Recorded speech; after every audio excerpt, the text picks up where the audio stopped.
Name's Horse. Nervous Horse. I made the mistake of looking at the last time that I did this was. It's been too long. It's been too long. And honestly, I've kind of been rushing. I had to delay this a day, and yeah, I was still rushed, so I hope it's good. I hope it's worthwhile. I will do my best to show you what I got. Because, yeah, that was the idea for this channel, you know? It would be gaming and educational content. Haven't done much educational content lately, so. Alrighty. Well, at least not intentionally educational content. I'm sure I showed some of you how, what not to do. in numerous games and in life, perhaps. Anyways, let's go ahead and get started. Awate Amiki, my name is Faustus Marius Incitatus, the true consul of Rome, the favorite horse of the god Emperor Caligula. My source is I was there and you were not. Exactly, exactly. 1,992 years of experience, buddy. And you know what? You know what? If I wasn't there, it was revealed to me in a dream. Check the disclaimer, folks. Check the disclaimer. That disclaimer is one of my favorite things I wrote. It's on every history lecture, but yes. My source, if not otherwise cited, is that it was revealed to me in a dream. So yeah, welcome to the Horsestory stream. It's been a good long while since I did one of these, but yeah, I'll be sort of just doing a little bit of a history lecture talking about a topic that really interests me. So the reason I live stream them is because I love being able to actually like take questions from the chat. So if you have something you're not clear on, or that you want me to expand on, or have something to add, then by all means, please drop it in chat. Love to hear from you. I feel like it really enhances the experience, you know. On top of, better than, or on top of, just, you know, sitting down and listening to a lecture. The source is, it's fact because everyone believes in it. Yeah. History is a set of lies generally agreed upon. I think that's the Napoleon quote, or something like that. But anyways, let's go ahead. Let me get this all pulled up here. Yeah, okay. So tonight I think we're going to also be enjoying the Civilization 3 soundtrack. I feel like that one's on brand for this. So, whoop. Nice. Okay. My sources that I made it the F up. Absolutely. Let me know if the music is at the right level. It looks good on my monitor, but yeah. All right. So, welcome to Wanderer in the New World, Cabeza de Vaca's Bizarre Adventure. So, let's go ahead and we'll get started with a little background. Wah. Where's this? There it is. Okay. So, we'll start off with a little picture of New Spain, right around the time of Columbus discovering the New World. So, after Columbus discovers the New World, lands on Santo Domingo. I feel like my history college lesson. That's the idea. That's the idea. So yeah, after Columbus discovers the New World, Spain rapidly colonizes the Caribbean. So 1494, I'm sure most people have heard of the Treaty of Tordesillas, divides the New World between Portugal and Spain along a certain line of latitude. Of course, nobody knows what they're actually looking at, and it's a terrible, terrible deal for Portugal. Spain gets pretty much the entire New World, and Portugal gets stuck with Brazil. But yeah, about 4 years after Columbus first lands, Santo Domingo gets founded on Hispaniola, and they very, very rapidly spread out into the Caribbean. First permanent settlements on Cuba are about 1511, and then 10 years after that, Cuellar, the governor of Cuba, sends one Hernan Cortez into Mexico to spread the religion, spread the Spanish Empire there. And we all know how that went. Cortez has tremendous success despite his huge numerical disadvantage. Takes over Tenochtitlan, establishes Mexico City. One of the things that is lesser known is that the governor of Cuba gets cold feet shortly after he sends Cortez to conquer Mexico. He kind of hoped that Cortez would remain loyal to him and that he'd sort of be able to become Cortez would be his man, basically. He'd be able to control Cuba, he'd be able to control whatever Cortez conquered in Mexico. He quickly realized that that was a mistake and that there was no way that Cortez was actually going to do what he said. From the distance of Mexico and presumably with a large empire. So he actually sends another conquistador, Panfilo Narváez, to stop Cortez. And Narváez arrives in 1520.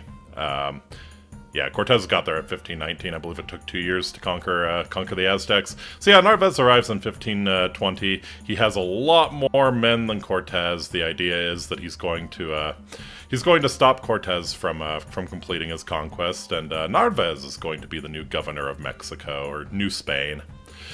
This goes terribly. This goes terribly for him. Narváez is a god-awful commander. Although he outnumbers Cortez at least 3-1, Cortez just shows some tactical brilliance, which really was a hallmark. Yeah, it wasn't long. Yep, it wasn't long before the natives realized the conquistadors had a habit of infighting, and yep, this is exactly what was going on.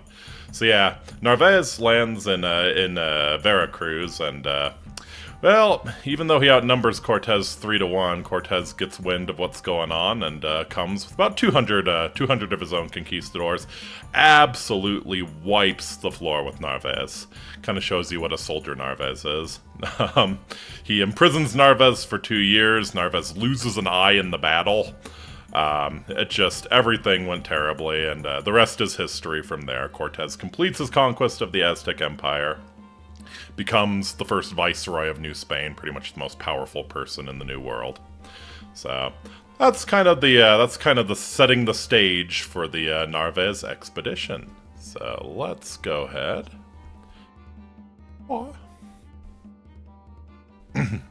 So, on the 17th of June, 1527, Narváez gets another chance.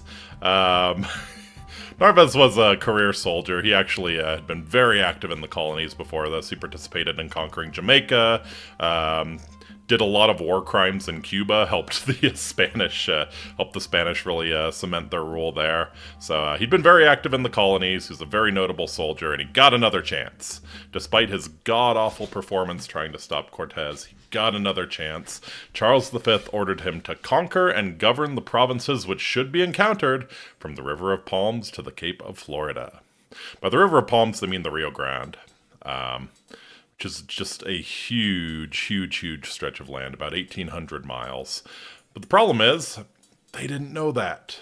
There was only one map, and it was basically guesswork. Nobody had actually sailed it. Nobody had any idea, and they did not realize that it was that large of an area. So Charles V thought it was a pretty reasonable ask. There would be maybe a few thousand square miles. The idea that he conquers, and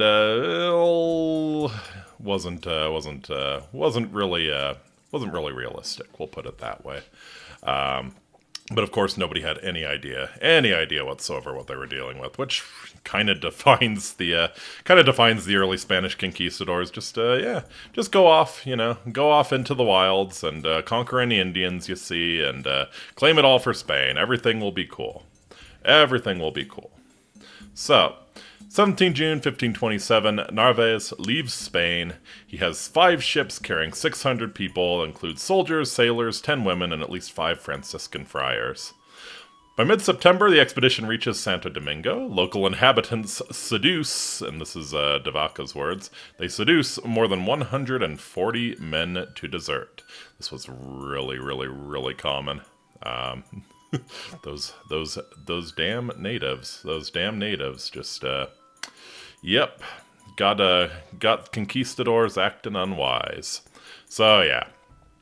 Probably had something to do with the fact that Narváez was not a very good leader in the first place. And yeah, when some of the soldiers and sailors got a better offer, they took it. They took it. So, yeah, he loses about 140 men. When all the women are chief from El Dorado. Exactly. Chell, yeah. Exactly. All the women are Chell. If you can't brutalize them, then I'll just, yeah. Oh, they had no problem brutalizing them. Don't you worry. They had no problem brutalizing them. But they did the other thing, too. So, yeah. Yeah, all of the women are basically Chell from El Dorado, and, yeah, 140 men desert. So, of course, Narváez then heads to Cuba. He recruits more men, tries to find some more supplies. And at this time, while they're off the coast of Cuba, a hurricane comes and actually destroys 2 of his ships, kills 60 men and 20 horses. This is really notable because, Cabeza de Vaca is a member of the Narváez expedition. We'll meet him shortly, but he actually produces a written record of this hurricane. And believe it or not, despite the fact that the Spanish have been in the Caribbean for about, 20 or 30 years at this point, this is the first written record of a hurricane. It's pretty cool, actually, how De Vaca describes it. He describes it in musical terms. Like, yeah, mostly talking about the noise. Like, they took cover, and above them it sounded like, just thousands of crashing cymbals and drums and flutes and everything just being played above them, and it was deafening. And yeah, I just found that I've actually never been in a hurricane, so I don't. I've never directly in first person experienced what it's like, but yeah, I found that a very interesting description of the hurricane passing overhead. They used musical terms for it. But, regardless, it's not exactly great. The expedition's not going too well at this point. So yeah, that's 2 ships down, 60 men, 20 horses lost. They realize that it's probably a terrible idea to be cruising around the Caribbean during hurricane season, so they winter in Cuba, and then they set off for Florida in late February. They have about 400 men and 80 horses. There's 4 ships now into brig. Narváez actually buys a ship into brig to offset his losses.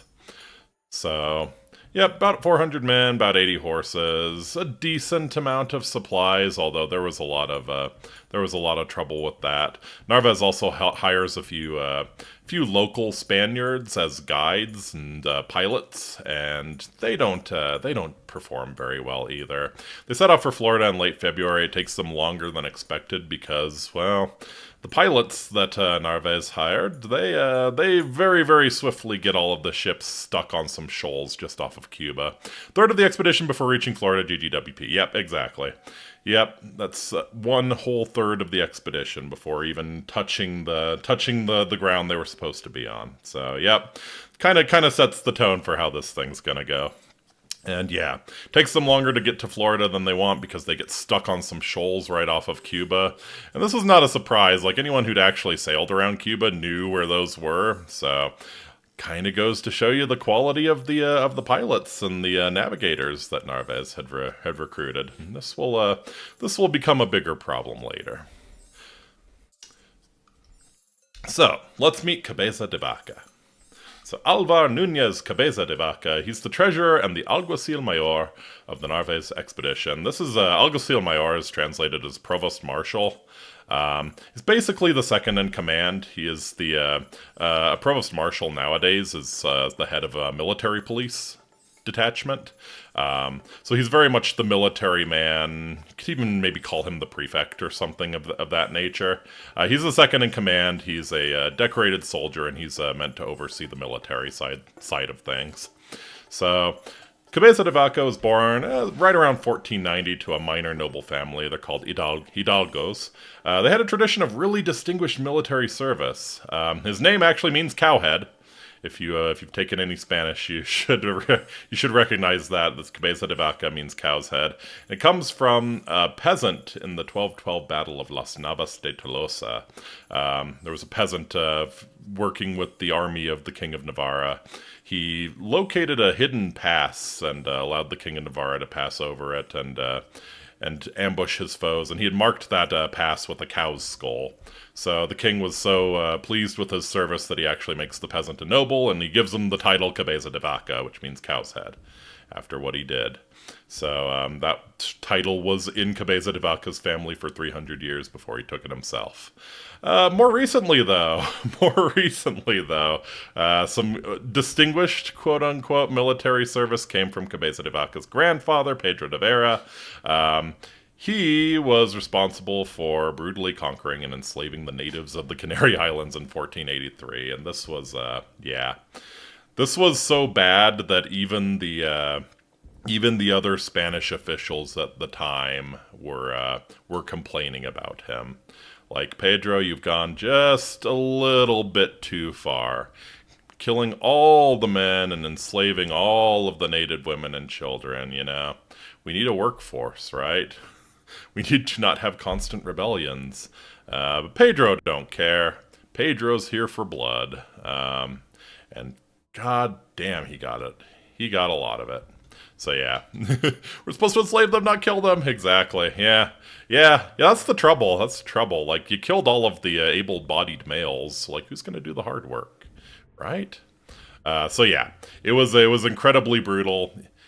He became a very, very controversial figure. Even most of the other officials who were part of taking the Canary Islands had bad things to say about him. There was an inquest. There was a royal inquest against him, that sort of thing. So that's the background that Cabeza de Vaca is coming from.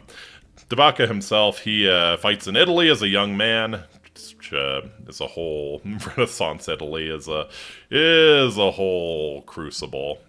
So he gets some very, very practical experience about some very tough war fighting very early on. Then in 1520, the new king Charles V takes over Spain. We're getting into Habsburg Spain now. He faces a rebellion really early on in his rule. De Vaca helps fight against that rebellion. So he's demonstrated that he's a competent soldier, and he's also demonstrated loyalty to the king. So that's enough to get him a very, very nice position in the New World. And at this point, it's very desirable to head to the New World because, well, Cortez becomes just fabulously wealthy by taking over the Aztec Empire, and all of these wannabe conquistadors are heading to the New World and trying to find their own fortune on the backs of the conquered Indians. So it's a very, very desirable post that De Vaca gets just by being a competent soldier and showing that he's loyal to the king. So 1527, he gets to set out with the Narváez expedition as the second in command.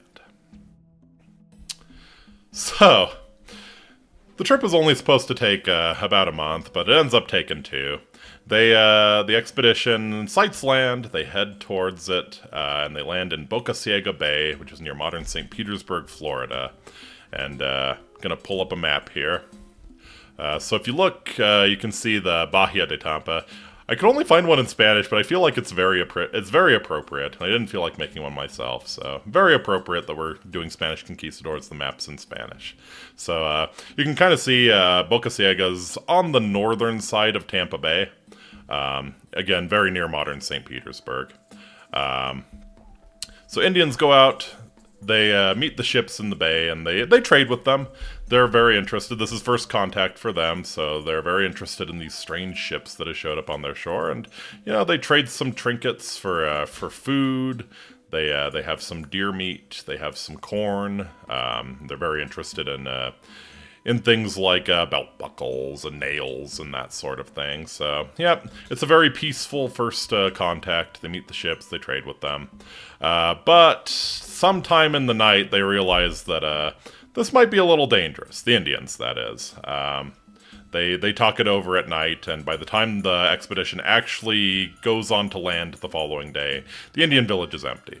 They've left behind a few of their things. The key one, though, is that among some of the fishing nets, the expedition finds a rattle made out of gold.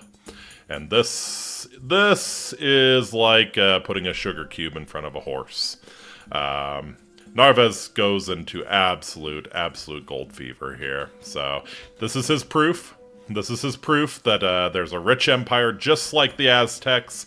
It's not here. This is a crappy little village, but surely further inland, there must be a rich empire like the Aztecs producing these golden rattles. We're gonna find it, we're gonna conquer it, I'm gonna become just as rich and powerful as Cortez. So, it's quite unfortunate. If they hadn't found that, maybe Narváez wouldn't have gone as hard as he did. But yes, unfortunately, one of the Indians leaves behind a really nice golden rattle, and that really gets the Spanish interested. So, yep, kind of near modern St. Petersburg on the northern end of Tampa Bay. Narváez claims the land. He actually he claims to have founded a town, although he didn't really take any steps to build a proper town site. And he declares himself governor of Florida and all of the land between Florida and the Rio Grande on April 16th. Excuse me. Where's my... Whee.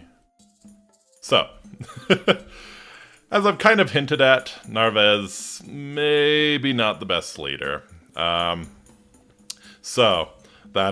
golden rattle causes him to start scouting around. He encounters some other Indians and he asks them where the gold has come from. And the Indians tell them that it's come from somewhere in the north called Appalachian. Ring a bell? So yes, the Appalachian Indians gave their name to Appalachia. Sorry, Narváez. Mississippi peoples are already dying by the time... Yep, they've already been wiped out, basically, by the time he arrived. Unfortunately. Yeah, it would have been interesting to see, like, if... would have been interesting to see if the Mississippi peoples were, like, at their peak at the time the Spanish first encountered them, how that would have gone. That's a really good point. I never thought about that. But yes... The Indians he encountered, they all claimed that the gold must have come from the north, from a place called Appalachian.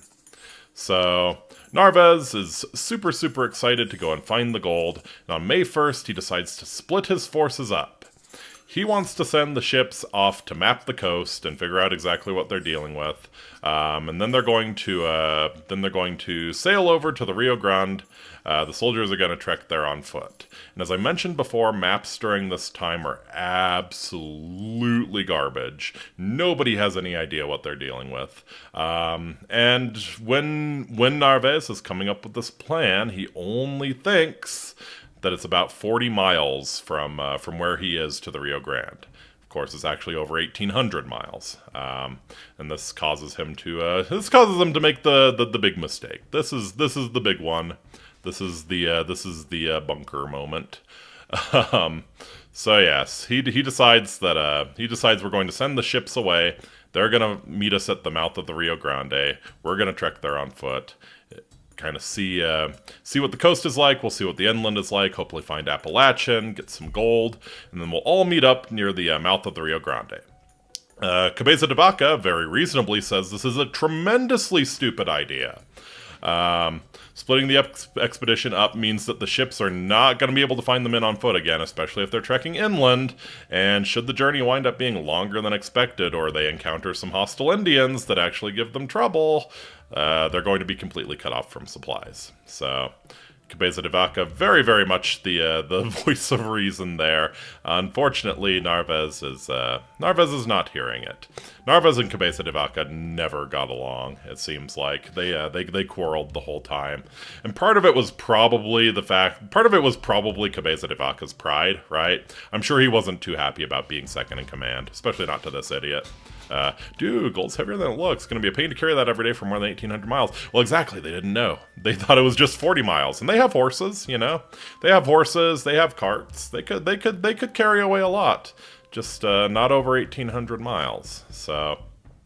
This is, again, actually the fault of the navigators more than anything. There are a few very crappy maps that don't really say anything. They're incredibly inaccurate.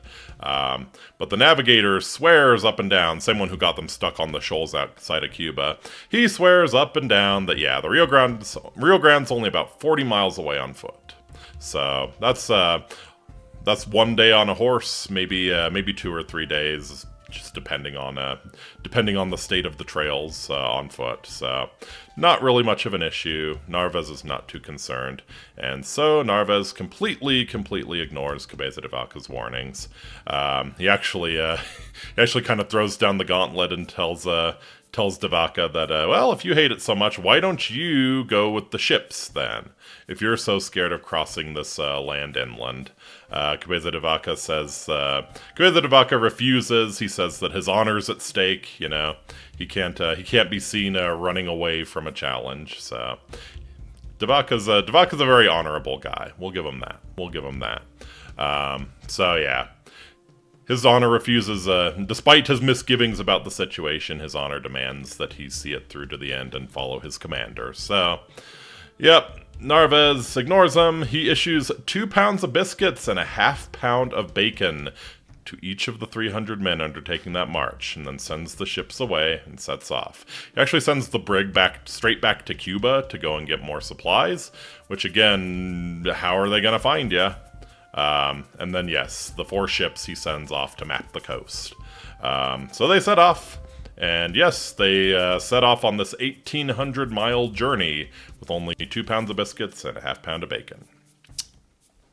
The intrepid leadership of Narváez, everyone. The intrepid leadership of Narváez. So, as you can imagine, things go very sideways very fast. So soldiers march north for 15 days and quickly begin to starve. They burn through their rations in the first couple of days. Yeah, sounds miserable. So an average visit to Florida. Exactly. Like, that's the worst part, is that this is happening in Florida. So they actually have to survive on...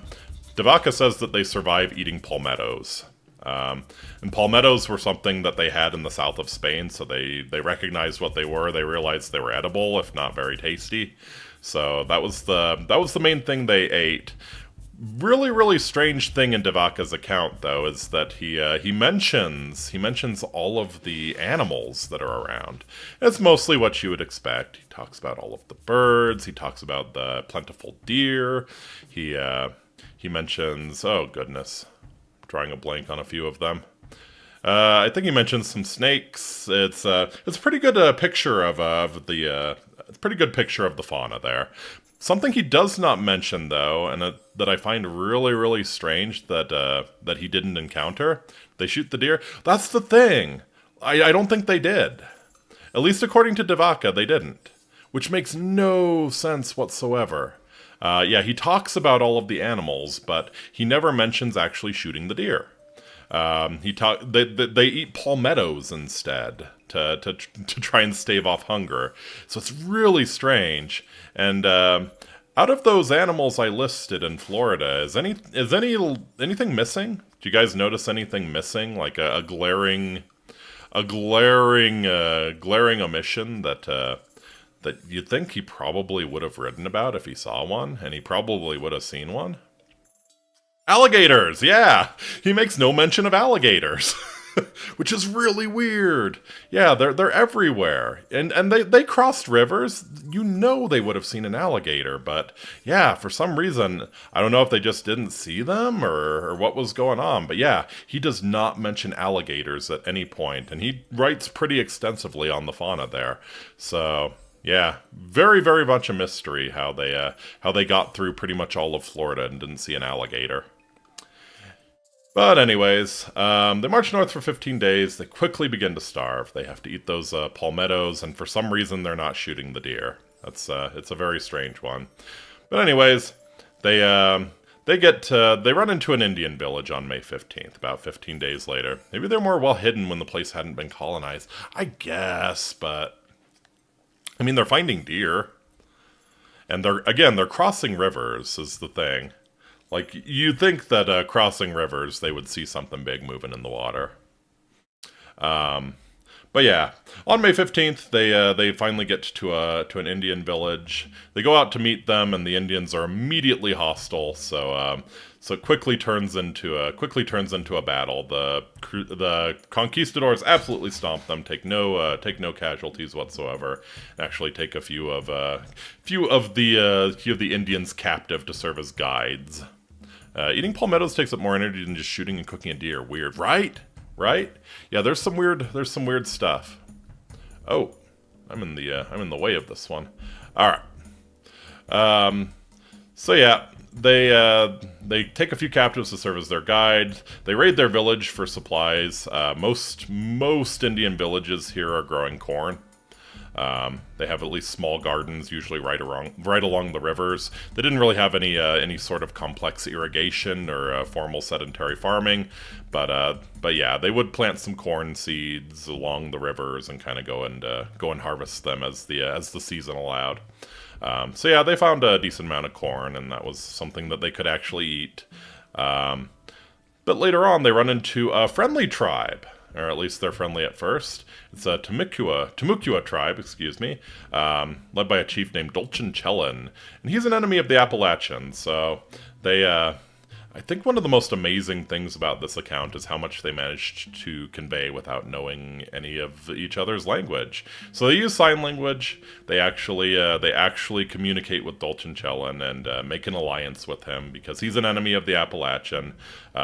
So he resolves to lead them to the Appalachian, help them destroy them, and but unfortunately, maybe the sign language wasn't as effective as we thought it was, because the next day he completely breaks the alliance, he turns on them, runs away, and then continuously tries to ambush them as they're moving through the forest.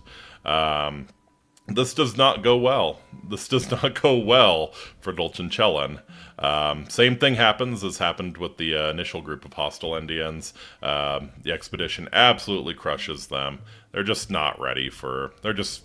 Same deal with the Aztecs, you know? They're just not ready for the superior weaponry, for the steel. It just doesn't go well. Anyways, by June 17th, the expedition crosses a difficult and marvelous country of vast forests. So if you've ever been to northern Florida, you know exactly what he's talking about. He's approaching the Apalachicola River. And they find Appalachian on June 17th. And Appalachian is... They were expecting another Aztec empire, right? Instead, they find a crappy little village with about 40 thatch huts. Very little treasure to speak of. The disappointment must have just been immeasurable at that point. And this is the richest village. Every Indian they've talked to have told them this is it. This is the richest village in the area. Doesn't get better than this. And it's 40 thatch huts. Very little treasure to speak of. Cabeza de Vaca gloriously leads 50 men into Appalachian while the fighting men all happen to be off hunting. It's just the women and the children and the old people, so yeah, he stomps in and basically takes control of it. Does not say what happened to the women and children in Appalachian. The men eventually show back up and they skirmish with the Spanish a few times, trying to demand their women and children back, and eventually they give them, but yeah, who knows what actually happened to the women and children while the Spanish had them. De Vaca does not mention these sorts of things.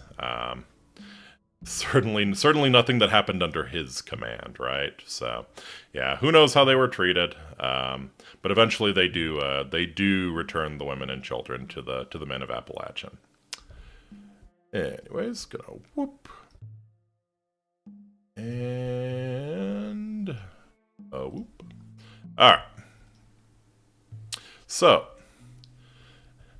Appalachian and Auta.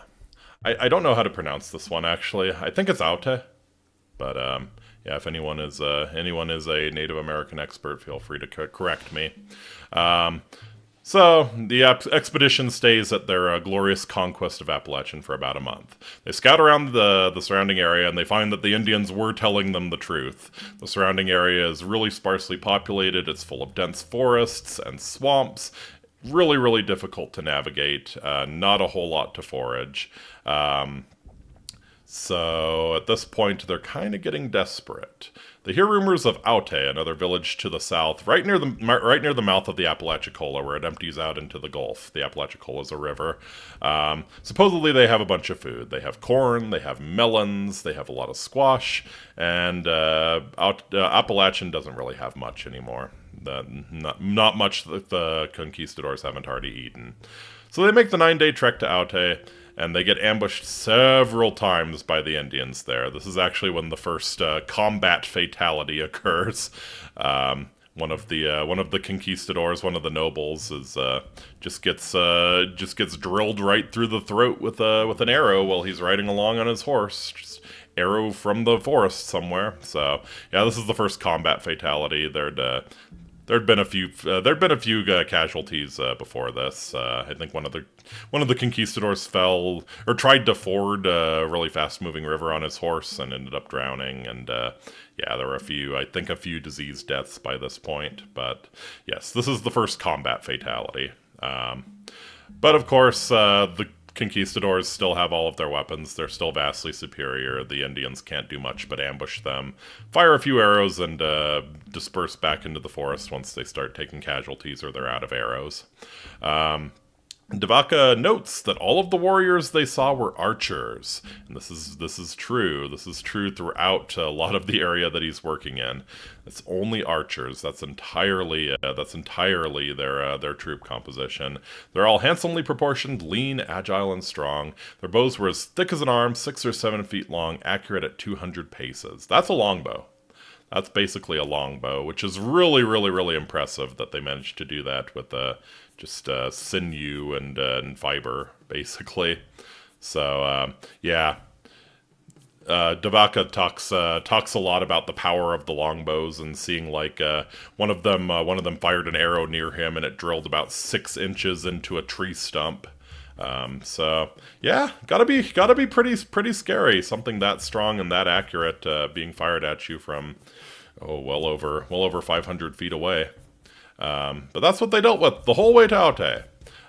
They finally reach Aute, and it's been burned to the ground. So the Indians started adopting some scorched earth tactics.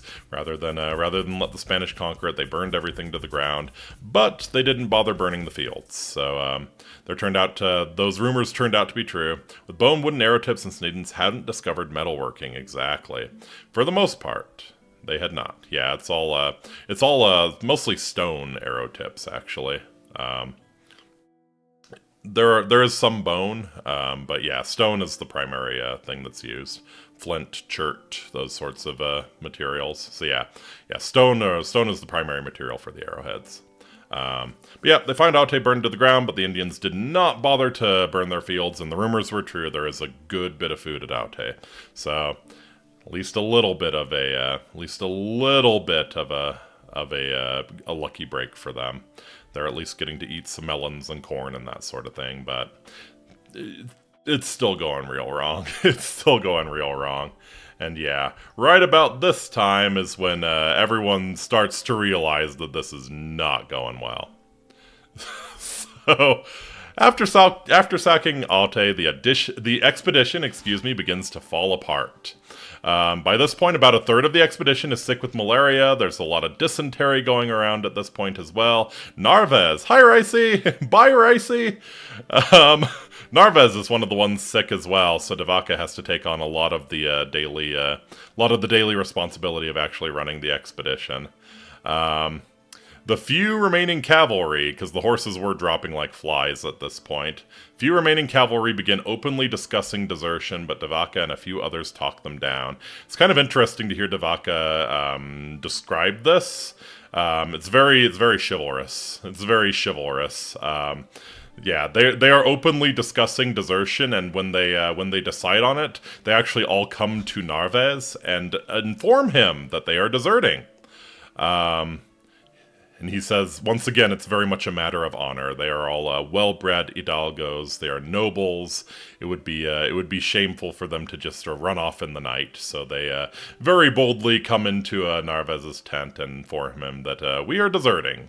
So De Vaca and the other officers managed to talk them down, again with mostly appeals to honor. So at this point, pretty much everyone realizes that the expedition is untenable. They cannot keep continuing on foot. The terrain is just too poor. There's, again, swamps, there's thick forests. There's not a whole lot of forage. The Indian villages that they're finding are tiny and not really worth sacking.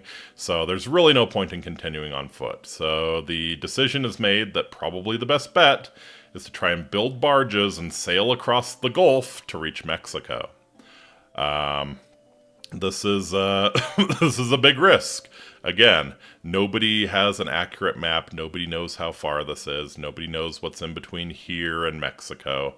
But they know that they can no longer get back to Tampa Bay on foot. Certainly not. And continuing forward is a very dangerous proposition as well. So everyone pretty much agrees that this is probably going to be their best bet. So they start melting down their armor and their weapons and their stirrups to make nails and tools like axes and saws. They use most of their clothes to sew them together into sails. And sadly, the party starts slaughtering one horse every 3 days for food. During this time, the Indian ambushes intensify. They're essentially staying put, so the Indians know exactly where they are. They know when they're vulnerable, and the Indians start being much more bold with their raids, ambushing anybody who goes out beyond the main camp. And they managed to pick off 10 men. Another 40 died of disease and hunger. Before finally, on September 22nd, the expedition has constructed constructed 5 barges about 30 feet long. They load 242 men onto these 5 30-foot-long barges. They slaughter the last horse, and then they set out into the Gulf. Party names their departure to Point Valle de Caballos, or the Bay of Horses, in memory of their poor, poor equine companions. So that's, the Valle de Caballos is actually a little inlet pretty near the mouth of the Apalachicola River, where it empties out into the Gulf. And so off they go into the Gulf, horseless. De Vaca actually, much later on in his account, he actually mentions that he never ate horse meat. He never could bring himself to eat any of the horses, so I guess he was never that hungry. But yeah, I couldn't not use rice shower for this one. Anyways, off they go into the Gulf. Tremendously dangerous, but no other choice. Oh yeah, I bet. Can you imagine a faded horse in the sky shedding a tear? Exactly.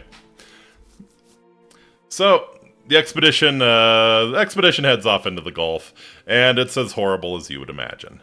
They spend about a month at sea, starving. They had made water bottles out of a lot of the horse hide. Those quickly rot away.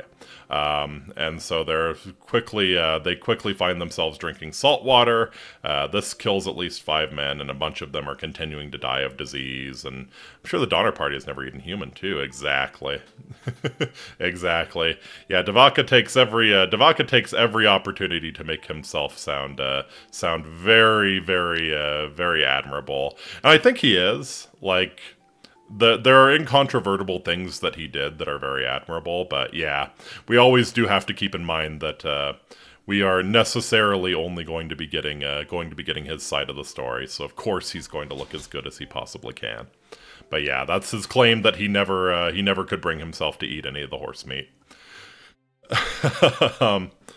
So yeah, they spend over a month at sea. Their water bottles quickly rot away. It's getting really bad.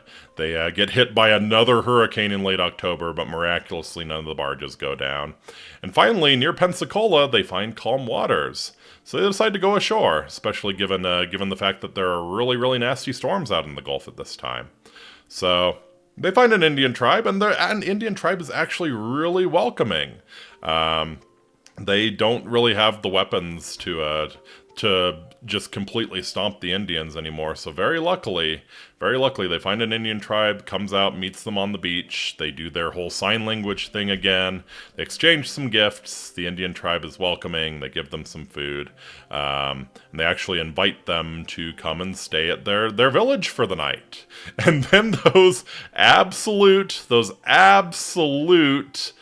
snakes. Can you tell I'm trying to avoid profanity during this stream? Yeah, then those absolute snakes, they attack the expedition in the middle of the night. And it's really interesting. It's really interesting why this happens. I think a big part of it is the fact that pretty much all Indian warfare in this part of the world, it occurs at night. Like basically all that they do is night raids. And this is on other Indians, this is on the Spanish, this is on whoever. So yeah, it's unfortunately a pattern that the Indian attacks pretty much always happen during the night, and this leads to really unfortunate situations where the Spanish assume that the tribe is really friendly, and the tribe feels obligated to be friendly during the daytime, but then when night rolls around, the warriors get to play. So yes, this is exactly what happens. The tribe attacks the expedition in the middle of the night. Narváez is still pretty much incapacitated with malaria, so they actually have to carry his ass out of the village and retreat to the barges. So de Vaca's in charge of this. He's in charge of carrying Narváez and some of the other the sickest soldiers who were staying in the village. Takes them back to the barges while 50 men hold out desperately against multiple waves of Indian assaults with what few weapons that they have left. As de Vaca says, not one of us escaped injury. And if the Indians had more arrows, de Vaca said, they probably would be screwed. Luckily they didn't have a whole ton of arrows to shoot at them. They weren't blotting out the sun or anything. Or the moon, I guess, since it was a nighttime raid. But still, not one of us escaped injury. Luckily, Captains Dorantes, Peñalosa, and Tellez, they lead an audacious ambush in the rear. They actually get behind the Indians with about 15 troops and launch a really, really bold attack behind them. And this finally breaks the Indians. They retreat for good.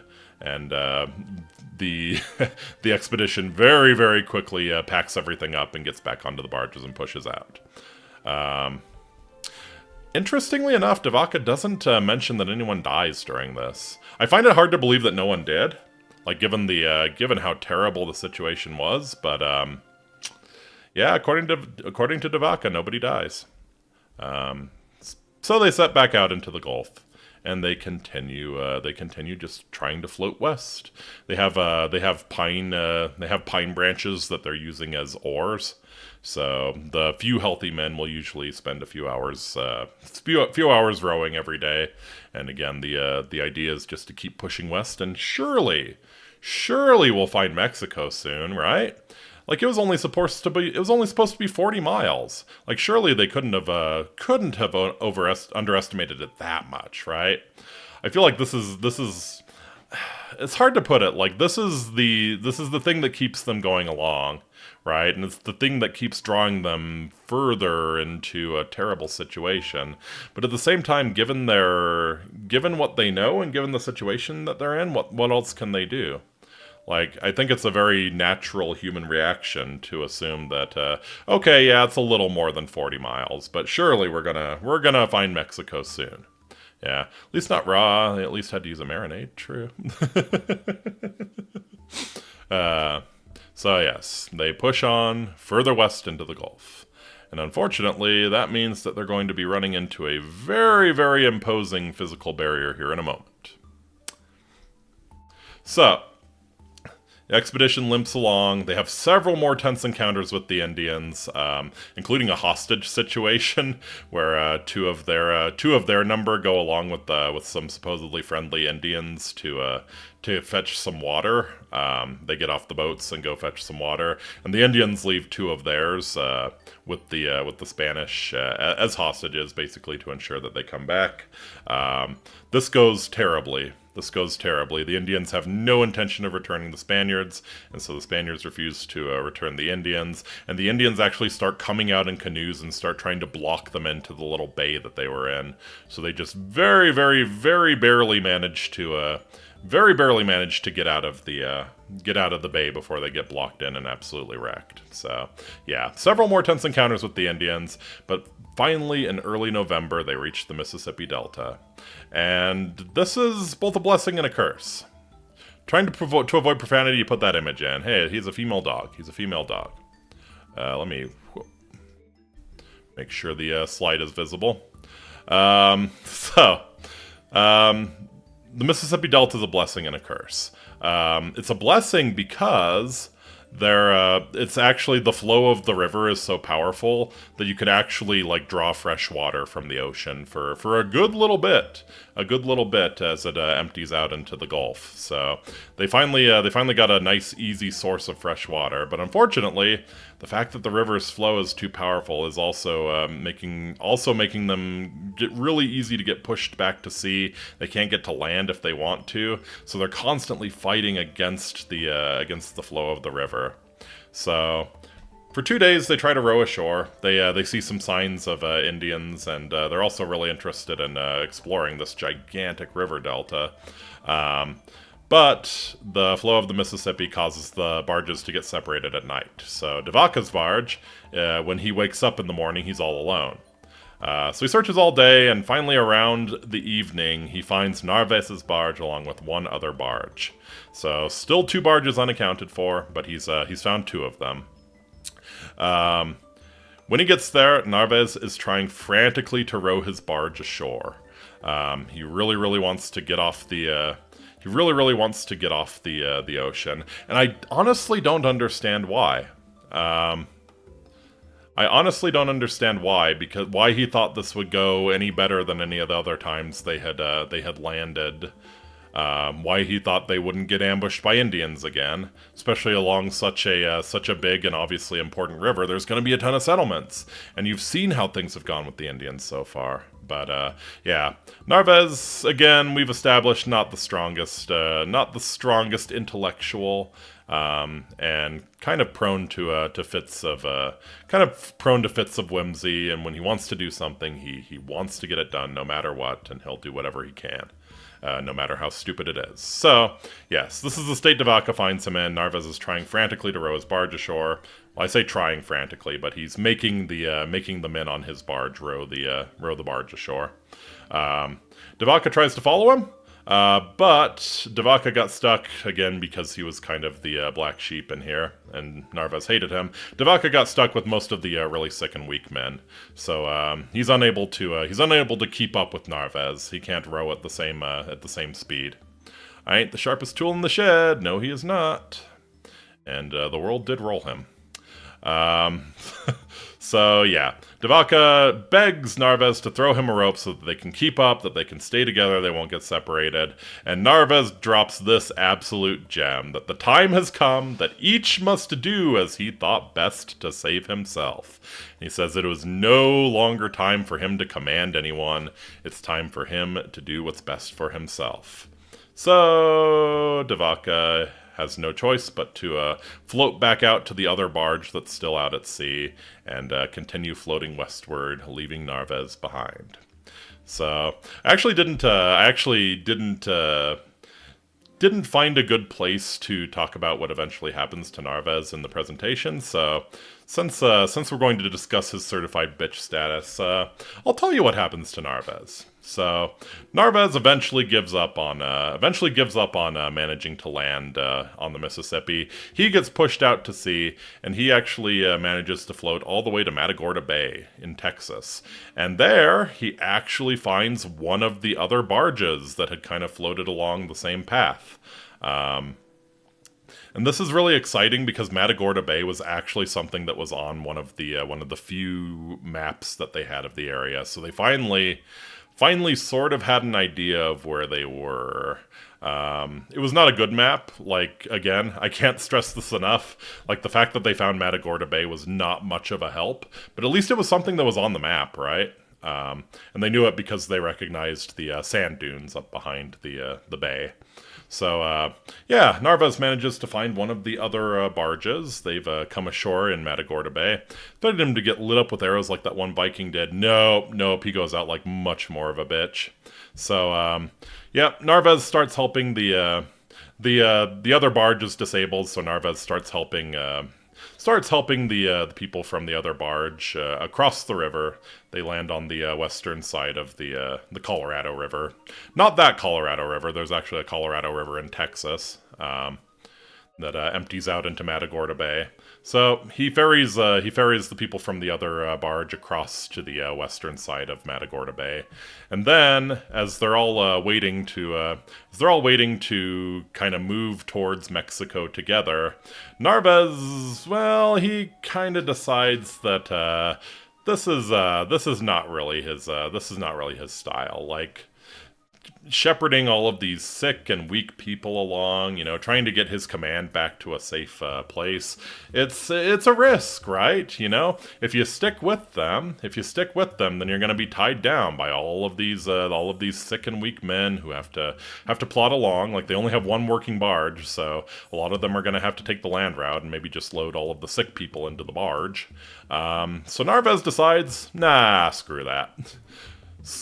Just F that noise. So he takes two of his assistants, he gets on the barge, and he pushes out to sea all alone. He takes most of the food, and he is never seen again. He does not, in fact, make it to Mexico. He goes down somewhere in the Gulf. So yeah, that's how Narváez went out. It was, no, he's too much of a bitch to go out getting lit up with arrows. Nope. He ran away like a little coward and drowned in the Gulf somewhere. So that's how Narváez ended. I think it's appropriate. Anyways, de Vaca wouldn't learn about Narváez's fate for several more years, but that's how he went out. Anyways, MF is not making it to Valhalla. No, he is not. Not even close. He's going to the opposite of Valhalla. He's going to Bitchland. Anyways, de Vaca's also going to land. So the two barges float onwards for several more days, and unfortunately a storm brews up and it sinks the other barge. So de Vaca's all alone again. By mid-November, so couple weeks after the incident with losing Narváez, the winter temperatures are starting to set in. Everyone is close to death. Only de Vaca and one navigator are still well enough to steer the ship, and they're taking turns doing that. Eventually, even that navigator is starting to fade, so de Vaca's all alone steering the ship. And of course, right at that moment, as dramatically as possible, land is spotted. So de Vaca takes the barge ashore and immediately encounters friendly Indians. And we know how the friendly Indians go. De Vaca has no intention of sticking around. The friendly Indians, they come out, they're astonished to meet Europeans, of course. They actually bring them a gift of food. So this is a tremendous boost. So yeah, the sailors, or de Vaca's group, they eat the food, but they know better than to try and stick around. They know what happens when you stick around the Indians at night, so they eat the food up and they try to get the barge back out to sea. Unfortunately, they fail. They fail horrifically. The sea was really rough. That day. De Vaca actually talks about like getting launched about 30 feet into the air by a wave and basically crashing into the beach. That's how they landed. It was not a nice landing. So yeah, the sea is really rough that day. The men try to push the barge back out to sea. They start having trouble with it, so they make the decision to take off all of their clothes because they're gonna have to be swimming with it for a while and pushing it into the ocean. And unfortunately, they put all of their clothes on the barge, which they push out, and it capsizes. So not only have they lost all of their remaining supplies, they don't even have their clothes anymore. Naked as the day they were born, de Vaca describes it. So yeah, it is the Gulf, but it is still mid-November. So temperatures are dropping. They're wet. They're naked. They're miserable. They have no food, and now they have no means of escape. So it's really not going well. It's just not going well. Nothing has gone right. So right around that time, as the sun is setting, the Indians show up again. And I wonder what happens to them on the island of Doom. So, early historians tended to believe that De Vaca landed on Galveston. He described the island, and it's a little too short to be Galveston. Some of the other things don't really add up, so it's much more likely that he was on Follett's Island, which is a much smaller island just southwest of Galveston. So the Indians show up again, and very, very reluctantly, since they have literally nothing, De Vaca's group has no choice but to accept the Indians' invitation to come and visit their village. So the Indians build them a hut, they give them some food, they do a celebratory dance all night. The Spanish get not a wink of sleep because they know what happens at night with the Indians, but it never comes. The Karankawa are actually friendly. And they're happy to have them there, which is just an amazing stroke of luck. Because yeah, if they had been hostile, none of them would have survived. Like, they had no means of fighting back anymore. All of the weapons are gone. Everybody's sick and weak. It would have been game over. But somehow they managed to land somewhere with a genuinely friendly Indian tribe who's happy to have them. Just the luck. The luck is. I'm pretty sure De Vaca has maxed his luck stat at this point. Got his 10 in luck. Anyways, next day, De Vaca learns that one of the other barges has landed on the island a day before, and this turns out to be Captain Durantes, who was one of the 3 captains who led the ambush against the Indians in Pensacola. And he still has his full crew of 48 alive. He's doing really, really well. Unfortunately, his barge has also capsized, landing on the Island of Doom, and their attempts to save it fail, so now everybody's stuck on the island. There's really no option. It's mid-November by this point. They decide to spend the winter on the island. And it goes about how you would expect. Really harsh winter temperatures start killing off the survivors. The shelter that they have is just little houses made out of woven mats. Not really much insulation from the cold. So, especially given the poor state of a lot of the survivors, the cold starts killing them off. The cold and the disease, and unfortunately, the Spanish also bring dysentery to the party. And this kills off a good half of the Indians on the island. So at this point, De Vaca and the rest of the expedition start calling the island Malhado, or the Island of Doom. Probably pretty appropriately, because just everybody is dying. Everybody's dying. Ain't nobody making it out of this one alive. But this is where De Vaca's account gets really, really interesting. So at this point, De Vaca's mostly just been relating what happened during the he's mostly been relating what happened during the journey. It's just a very straightforward accounting of facts. This is very much what you would expect from a history at this time. Here's where De Vaca's account gets really interesting, because he starts doing really early ethnology. De Vaca is actually interested in the Indians, and so he spends a few chapters talking about the Indians that live on Malhado and their way of life. So the 2 tribes on Malhado are known as the Capoques and the Han, and this likely refers to a tribe known in the modern day as the Karankawas. They're only on Malhado for the winter, from October to February. They eat roots and fish, and as I mentioned before, they live in houses made of woven mats with oyster shell floors, which sounds tremendously unpleasant.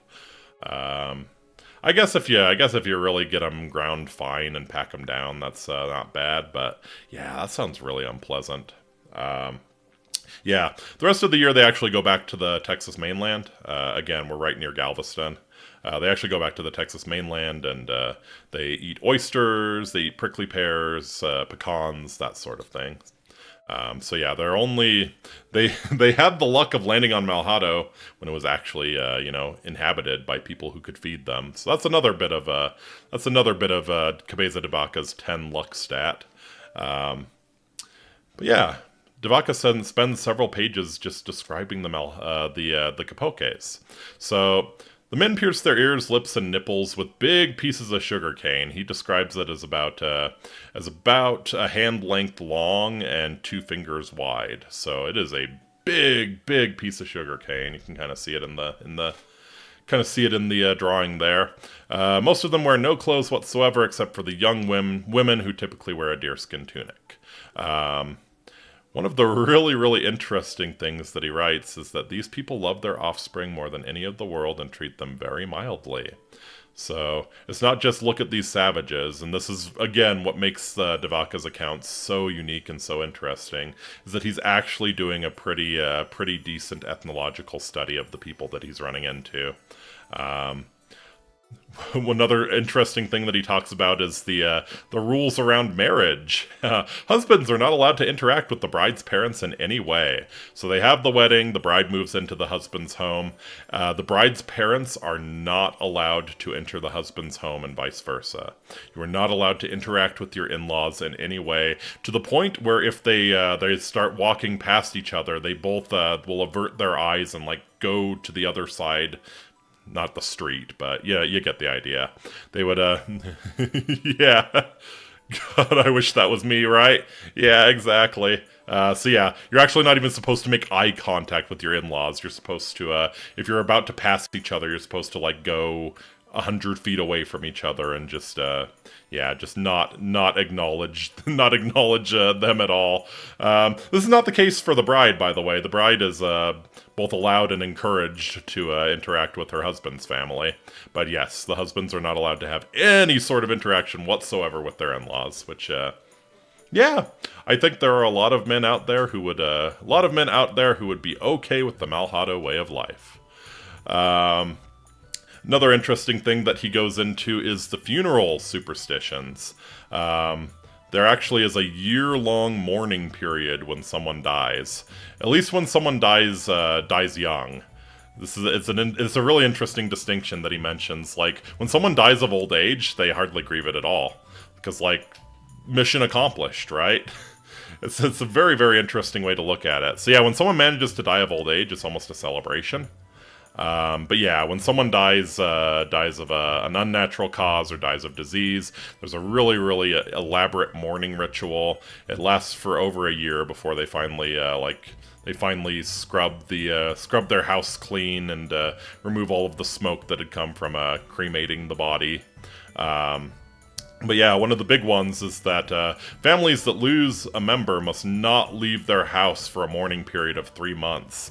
They really strongly stick to this superstition, and it causes tremendous issues because, as I mentioned before, the Spanish bring dysentery to the party, so large numbers of the Capocés start dying to dysentery, and nobody's able to go out for food because the tradition is that you have to stay in your house for a mourning period of 3 months. The idea is that the community goes and gets food for you. It's really kind of a beautiful thing, right? Yeah, the community's expected to support you in your time of need, but unfortunately, if a whole bunch of people start dying, then nobody can go out for food. So it just makes the famine even worse that winter. Trying to think if there's anything else worth mentioning. No, I think that covers most of it. It was actually a little while since I read this chapter, but yeah, I think this pretty well covers the Malhado way of life. So, a really fascinating people. Really fascinating people, and really fascinating that De Vaca actually produces a work like this. This is tremendously ahead of its time. You don't really get a focus on ethnology until late 19th century. And yeah, here's De Vaca really taking an interest in the Indians as actual humans and writing about their society very early on, just about 30 years after Columbus makes first contact. We have these really amazing pictures of the Indians, and this continues for the rest of the book. De Vaca will usually take a few chapters and talk about what the Indians were like in each of the places he goes. So it's part of the reason that I wanted to cover it is because it's just a fascinating book that's tremendously ahead of its time. Anyways.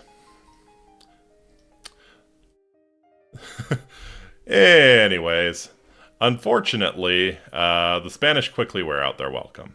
The Indians actually, some of the Capoque are all about killing all of the Spanish after the dysentery shows up and kills so many of them. But They're actually they're pretty decent. They're pretty decent people, and one of the elders very reasonably argues that no, the dysentery can't be their fault because it killed a bunch of the Spaniards as well. So yeah, they managed to not get killed on the island of Doom, but that's only true for about 16 of them at this point. Everybody else has died of cold, they've died of disease, they've died of many different things. So, and eventually they wear out their welcome, and the Indians start putting them to work as slaves. It's really kind of the only way I think that a tribal society can really square dealing with outsiders like this, right? Because tribes are all about family. These men are not family. So it's kind of the only reasonable thing probably to someone who's so immersed in that tribal society is if these outsiders are going to be sticking around, it only makes sense to use them as slaves. So that's what happens. They split up the Spanish. They start forcing them to work. It's pretty bad.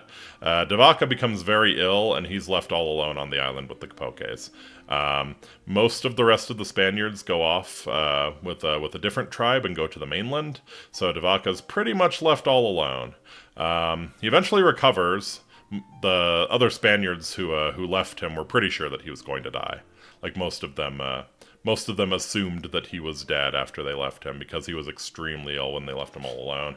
So most of them assumed he was dead, but he does manage to recover, and the Capoques put him in just a terrible situation. He really, I mean, not to say it wasn't a terrible situation, but he does a fantastic job, as I said, of making himself very sympathetic, talking about how he's forced to harvest roots and sugar cane at all hours of the day until his fingers bleed. But yeah, it's probably a terrible situation. After a year, he manages to escape the Capoques. He flees inland to the Charuco people of the forests, and he makes a living as a wandering trader, which is much more to his liking. Well, there he actually ranges as far as modern Oklahoma, and he kind of develops a cycle. He'll go down to the tribes near the sea, get some seashells and mesquite pods, that sort of thing, stuff that you can only find in the ocean, and then he'll run it up inland towards Oklahoma and trade that stuff for things like deerskin, ochre, and flint arrowheads that he brings back to the coast. Because those were the things that they had inland. The ochre specifically is believed to have come from an area near Austin, Texas. Or sorry, not Austin, Nacogdoches. Yeah, Nacogdoches for the ochre. I think a lot of the flint was near Austin. So yeah, he spends about 22 months as a trader, just going back and forth between the Indians, learning a bit of their language, but again, I feel like most of this is being done with sign language, which just makes it all the more impressive. De Vaca refuses to leave the general area like he could have. He was free now. He was a merchant. He actually had some goods. He knew how to make his way in the Indian world, but he refuses to leave the general area of Malhado because there's one Spaniard left on Malhado, Lope de Oviedo. De Vaca tries his best to persuade Oviedo to leave with him, but Oviedo's scared of being hunted down and killed by the Indians he's running away from. Reasonably. But finally, in 1532, again, they crashed on Malhado in 1528, like November of 1528. Finally, in 1532, he convinces Oviedo to come with him and set off for the west to try and find Mexico. So off they go. There we go. I've made it kind of hard to move the slides because I didn't want to accidentally do it, but it's a little ponderous to do it now. Anyways, so De Vaca, they head off, they flee west, and they encounter a group of Indians on the Colorado River. They've not only seen other Spaniards, but they boast of their tribe having killed several of them. So at this point, I think it's probably a good idea to bring up the map again. So you can see kind of in the middle there, we have the Isla del Malhado. We're kind of on that arc now in between the Isla del Malhado and the Rio Grande. So they get to the Colorado River, which is pretty much halfway between Galveston and the Rio Grande, and this is where they're hanging out. So yeah, De Vaca and Oviedo flee west and encounter a group of Indians on the Colorado River. They've not only seen other Spaniards, but they boasted their tribe having killed several of them and taken a bunch of the other ones as slaves. De Vaca asks if there are any Spaniards left alive, and he learns that there are 3. They're not being held by that particular group of Indians, but they know that the group of Indians that are holding them will likely be arriving in the area soon to pick pecans. All along the Colorado River, there were just a huge number of pecan trees growing.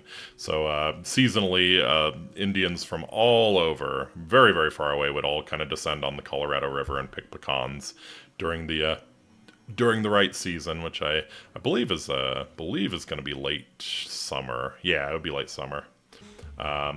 So the 3 that are left are Captain Andres Dorantes, Dorantes' Moorish slave Estevanico. Estevanico was a black Arab who was born in Morocco, and he was enslaved by Dorantes. And Captain Alonso del Castillo are said to be in very poor condition and are constantly abused by their owners.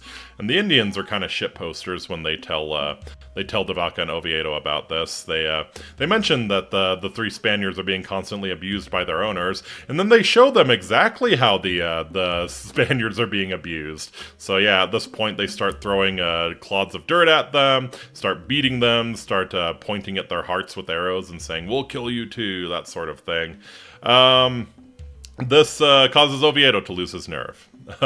Oviedo actually turns back and presumably tries to return to Malhado. He's never seen again. So De Vaca is all alone, and he resolves to stay put and try to rescue the remaining 3, despite the Indians bullying him real hard. After a few days, De Vaca, with the help of some friendly Indians that he runs into, he manages to find Dorantes. He helps him come up with a plan to escape, but unfortunately, it involves having to stay with the tribe for another 6 months until the perfect opportunity to escape presents itself, because the tribe is going to move to the west and pick some prickly pears, and while everybody is moving, the best chance to escape is going to come. So De Vaca agrees, and he actually returns to a life of slavery willingly. It's and this is kind of one of the reasons that I do consider De Vaca admirable, like objectively. Yeah, as we mentioned, De Vaca's writing his own story. He's making himself the hero. This was legit right here. He could have gone on his own, but he refused. At first, he refused to leave Oviedo behind, and now he's refusing to leave his three underlings behind here. He is playing the absolutely prototypical commander here, the one who actually cares about his troops and refuses to leave them behind. So, if nothing else, he has a really, really strong sense of honor, and it serves him very well here. So yeah, De Vaca actually agrees to become a slave of the tribe that's holding Dorantes. So while he's a slave, he gets a lot of time to really study the habits of the tribes that are holding them captive, and that's what he writes about next. More ethnology, wonderful. So we have the Mariames and the Iguaces. So De Vaca and Dorantes are enslaved by the Mariames, while Estevanico and Castillo are held by the neighboring Iguaces. Perhaps it's because they're holding him as a slave and being pretty darn cruel to him. De Vaca doesn't have much nice to say about the Mariames. So they're both incredibly cruel to women. They actually kill off any of their female children because they would rather kill the children, kill the girls at least, rather than marry them off to other tribes. Because of course, they are the superior people. And if they married off their daughters to other tribes, then those other tribes would become superior like them, They would produce children who could perhaps challenge the mighty Mariames. So yes, both tribes actually kill off all of their daughters, without exception. If it's a female baby, it's done. So yeah, we're either in Stone Age America or we're in modern China. Anyways. They're also incredibly cruel to the women that they do barter off of the other tribes. According to De Vaca, the women will work about 18 hours per day. They get to sleep for 6 hours, but they're expected to do most of the work. They carry things, they cook things, they do all of the manual labor. The women and all of the men who are too old to be warriors anymore. are the ones who are doing all the work while the warriors kind of just sit around. Their diet is also quite impressive as well. So De Vaca describes the tribe surviving on roots, lizards, snakes, insects, and even dirt and wood. Yeah, it's gross. It's really gross. And yeah, he also mentions how, like, whenever they eat a snake or a lizard, they'll also pound the bones up into bone meal and eat that as well. Prickly pear season is the happiest time of the year for them, probably because it's the only time of the year when they're not eating like absolute garbage. He talks about their housing, which consists of matting placed on 4 hoops. Again, mats are probably just woven out of things like yucca or that sort of thing. So yeah, just woven leaves turned into matting. It's matting placed on 4 hoops that can easily be carried on the back and relocated. And of course, it's the women who are having to carry this. How dare you expect a man to carry it? He's busy being a warrior. Interestingly enough, he also describes their hunting techniques, and it's, if you know what persistence hunting is, oh, good over on this side. If you know what persistence hunting is, he describes it to a T. He talks about them chasing after a deer and eventually just cutting it off at all corners, just keeping up with it, and eventually the deer runs out of stamina and they run it down. So textbook persistence hunting, pretty cool to hear a first-hand report of it occurring, you know. Like, we've always known that that's how ancient humans hunted. De Vaca actually describes it occurring before his eyes. He also talks about a cool technique where they set the plains on fire and create a big ring of fire to trap a herd of antelope and then pick them off with their arrows. So, they're, again, I feel like this is perhaps De Vaca's prejudice, since they held him as a slave. They're not portrayed very positively. So yeah. Unfortunately for De Vaca, the 6-month escape plan turns into a little bit longer than that. So the Mariames and the Mariames and the Iguaces, they feud over a woman, and they break up during prickly pear season. I have to imagine, like, someone's wife went off with someone else, right? It would have to be that sort of thing. There are no young girls in the Mariames or Iguaces. So yeah, unfortunately the Mariames and the Iguaces, which were the 2 tribes holding the Spanish prisoners, they do sound like scumbags, but the Ring of Fire hunting seems pretty cool, right? Yeah. So yeah, unfortunately they feud over a woman, and they don't come together during the prickly pear season, so the escape plan is spoiled for that year. They have to spend another year as slaves. Again, De Vaca talks about this as a horrible time. He claims to have almost been murdered by his captors 3 times during this year. But finally, on September 22nd, 1534, again, almost 6 years after they landed on Malhado, De Vaca and his companions finally managed to reunite somewhere near modern-day San Antonio, and they find a chance to escape. They run as quickly as they can. It's a terrifying moment, of course. They're constantly watching the horizon for the Indians coming to hunt them down, but they managed to get away clean. They survive on the last prickly pears of the season and some acorns, and eventually they encounter a friendly tribe called the Avavares, who take them in and feed them and allow them to stick with them. So, a very, very happy ending for the 4. They all managed to get away clean. And, even better, they find themselves in a really, really good situation because they have a new job. They have a new job that they're suddenly very good at. And you might be surprised what it is. They've survived so far using the power of their wits. They've survived so far using toughness, but now it's time for them to survive using the power of Jesus. So the Avavares learn about Christianity. This is the case for pretty much anyone that the Spanish interact with, of course. That's one of the main motivating factors for colonizing the New World, is to spread Christianity. So the party duly teaches anyone who's willing to learn about Christianity. And so, yeah, the Avavares learn about Christianity, and they begin asking the Spaniards to perform faith healings on their headaches and cramps. Because if your god is so powerful, if you are his favored, then surely you should be able to call upon his power and heal us. Now, the rest of the party is a little little iffy on this. It is a little bit heretical, of course. But Castillo jumps right into it. So Castillo has the Indians come before him. He makes the sign of the cross. The other three are praying for the Indian to recover. He makes the sign of the cross. He blows on their face, and suddenly the Indian's better.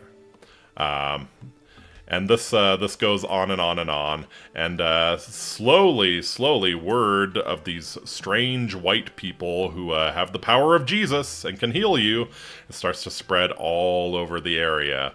Indians begin seeking out Castillo and bringing some really, really nice gifts to him, and the other three quickly realize that this is a fantastic way to make a living, because Castillo's absolutely being showered in food and gifts. Castillo, again, typically just does the sign of the cross. He blows on their face, and everybody is better. De Vaca quickly joins in on this, and he actually starts doing it with more enthusiasm than Castillo does. And one day, he's actually called out to another Indian village to try and help a man who's in really dire straits. By the time he gets there, the man looks dead.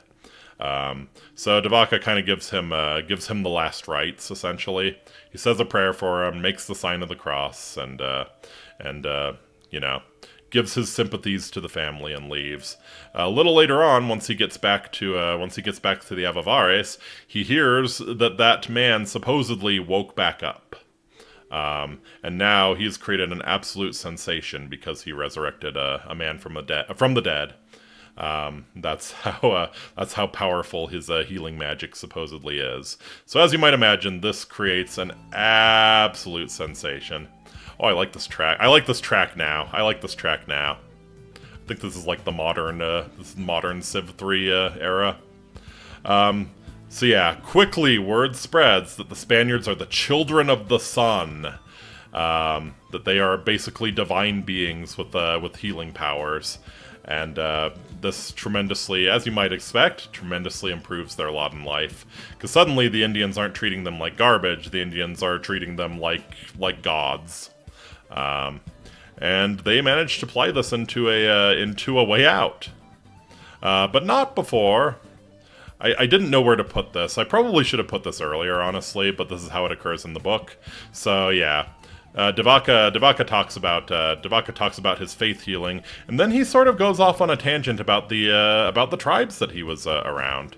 They're fairly similar to the Mariames and the Aguaces, and kind of the Capoques as well. He doesn't talk too much about groundbreaking stuff, but one chapter that really caught my eye was on Indian warfare.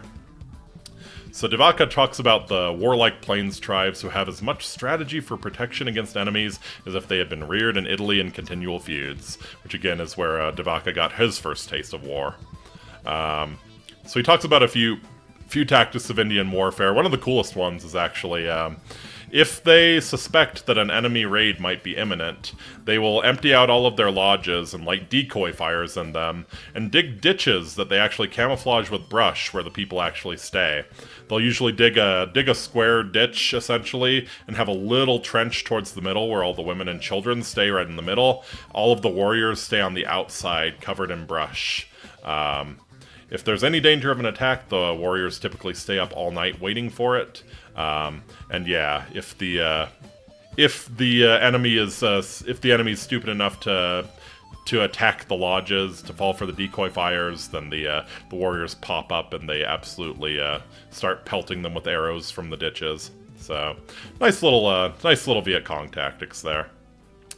All troops are archers. This is the only way that they do combat. There is no melee at all. Any axes or blades are only used for peaceful purposes. All warriors are archers exclusively. So the way they move around the battlefield is optimized for that. So De Vaca describes that pretty much all warriors will move around the battlefield crouched really low to the ground and sort of jumping from cover to cover, sort of doing the Skyrim stealth archer thing. Is actually how they moved around the battlefield. And as I mentioned, there's no melee combat whatsoever. This is a cultural thing. Like they don't fight with blades. When the arrows are exhausted, they always withdraw from battle rather than closing into melee. Again, they don't really have a concept of total war, right? They don't have a concept of property. There's nothing that... Yeah, just basic light infantry tactics. Pretty much, yeah. It's just pure skirmishers. And that's all that there is. It's just skirmishers versus skirmishers. And yeah, there's not really a concept of, it's not really a strong concept of property, so there's no ground that must be defended. You can always retreat. Yeah, and they always do. If they're out of arrows, retreat. If the enemy's too strong, retreat. So yeah, it's kind of one of the great virtues of a nomadic lifestyle is that you have tremendous flexibility. You can always retreat if a situation is not in your favor, which they do. So yeah, once they've exhausted their arrows, they just withdraw from battle rather than closing into melee and continuing to fight. As you might expect, most wars are fought over long-standing feuds. Usually someone wronged someone stole someone's wife, that sort of thing. And De Vaca notes that they are a race who readily note and exploit opportunities for vengeance. They draw strength from any weakness in their adversaries, which I think really neatly describes Indian warfare in general. Like this, I feel like that was always the case whenever Indians went up against Europeans. That was their strength, is that they were really good at exploiting weakness, at organizing ambushes, raiding caravans, that sort of thing. So he also closes off this chapter talking about like I'm writing this chapter. Because again, this was a book he wrote later that he expected to be read by the general public in Spain, and he closes out this chapter by just saying, "I'm talking about this so that people, if we need to fight a war against the Indians, we have some idea of their tactics." So yeah, this was one of the chapters that really struck me as interesting, and it's lodged right in between the moment where he becomes a faith healer and where he moves on. So I decided to just include it here too. Anyways, back to the story. So the four Spaniards start moving southwest. They go through northern Mexico, and then they swing north back up into New Mexico. The idea is to get around the mountains and keep going southwest towards the Pacific Ocean. They know that they're getting close to Mexico and that they're going to have a better luck near the Pacific Ocean. Their idea is that it's more. The idea is that there's more sedentary farming tribes. They know of it, so yeah, they're trying their best to get towards the Pacific Ocean and then swing south into Mexico. So yeah, they kind of take. Again, we can show the route. They kind of take a swing past the Rio Grande. You can see the Rio Grande right up in the kind of the middle top left there. So they swing below the Rio Grande. They go through northern Mexico for a while, and then they swing up and start following the Rio Grande again into New Mexico and Arizona before getting pretty darn close to the Pacific, and then swinging down the western coast of Mexico there. So yeah. The four Spaniards move through northern Mexico and New Mexico. Their reputation as healers grows, and a really interesting tradition starts to build up around them. They go from village to village, and every time they go to a village, the Indians there demand to accompany them to the next village. When they get to that next village, the Indians from that first village plunder all of the new village's valuables as payment for bringing them the children of the sun. Like, we've done you this tremendous favor bringing these divine beings to you, give us all of your goods. The Indians from the plundered village then follow the group to the next village, and on and on and on. They do the same thing. It's a gigantic pyramid scheme, basically. Every village they visit gets plundered, and then that village joins up with them to plunder the next village. Really just a fantastic tradition that builds up around them. Near the Tularosa River in central New Mexico, De Vaca actually manages to surgically remove an arrowhead from an Indian's shoulder, which wins them even more fame as healers. And he actually talks about the surgery that he did on this Indian, and it's perfect. Like, it's exactly what should be done. He opened it up. He actually sanitizes it a little bit. He digs the arrowhead out with a couple sticks, and he does a perfect job sewing it up. It doesn't get infected. So. Wasn't just faith healing, like they were actually. Meanwhile, God is busy relaxing, leaving the many prayers on red. I don't know about that. Like, the amount of luck that they're getting here is The amount of luck that they're getting here is pretty amazing. And de Vaca starts to believe that too. I don't really cover it in this presentation, at least not formally, but you see as you read, like, de Vaca begins to get like an actual genuine belief in God. Like, he becomes a very faithful person, which I think happens to a lot of people who go through something this horrible and this extended, you know? Like, a lot of people, they find solace in religion, and they become actually faithful. Actually kills all those people with dysentery, but somehow manages proper surgery, right? So yeah, he becomes an absolute legend in the area, and he finds himself leading processions of over 1,000 Indians going from town to town. All of the Indians, when he arrives there, they all give him some of their finest gifts to welcome the children of the sun. One of the most consequential treasures that he receives is an intricate copper rattle that's supposed to have come from somewhere on the Pacific coast.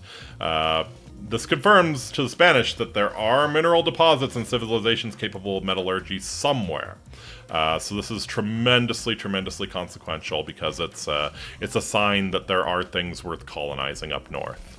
And yeah, this rattle that I have here is not necessarily the right region. This is actually not the right region, not the right time period, but I thought it was so cool looking. That's the general idea. It's a Native American copper rattle. The rattle that de Vaca gets also has a face of some sort on it. He doesn't really describe it further than that. But yeah, this is from the Tlingit Indians from Alaska. It's actually from the Yukon Gold Rush. The Indians there started setting up cottage industries where they, produced traditional crafts and sold them to all of the prospectors coming to the Yukon Gold Rush. So this is one of those things. It's a Tlingit rattle made out of copper, probably from circa 1890. So yeah, probably the rattle that de Vaca got wasn't as intricate as this, but it's the same general idea and made of the same metal. So I went for it. Creepy thing. Can you imagine? This looks like it would be haunted, right? Like it's the eyes. It's the eyes more than anything. But yeah, I can see the B movie now, right? Someone buys this old Indian relic and just starts getting haunted. Creepy thing.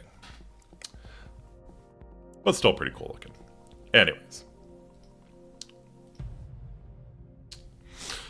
So, de Vaca has the Indians lead him north through rough country so that he can find a place to cross the Rockies and continue west. Not even Indiana Jones would steal that thing, right? Rattle starts chanting, "Are you ready?" Yep. So yeah, near modern-day El Paso, they meet the cow people. De Vaca had a habit of naming, if he didn't know their names, he named them for what they consumed, and he refers to buffaloes as cows.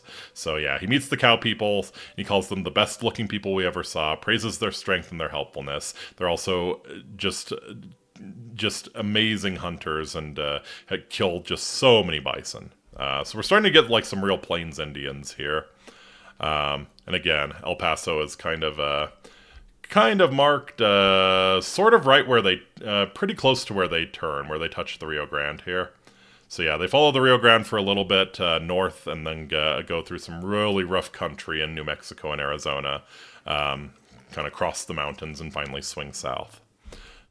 So yeah, kind of right where they touch the Rio Grande there is where they run into the cow people.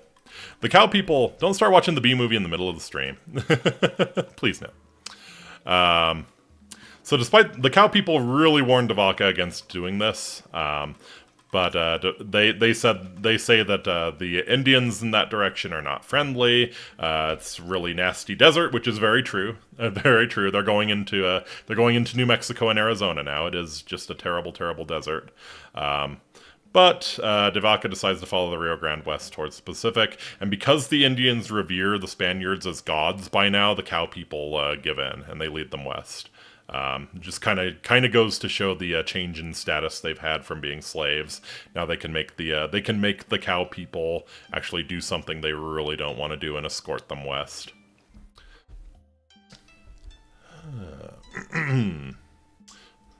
So, as they follow the Rio Grande and then turn and head south, they head down into Mexico, crossing some really, really harsh desert terrain.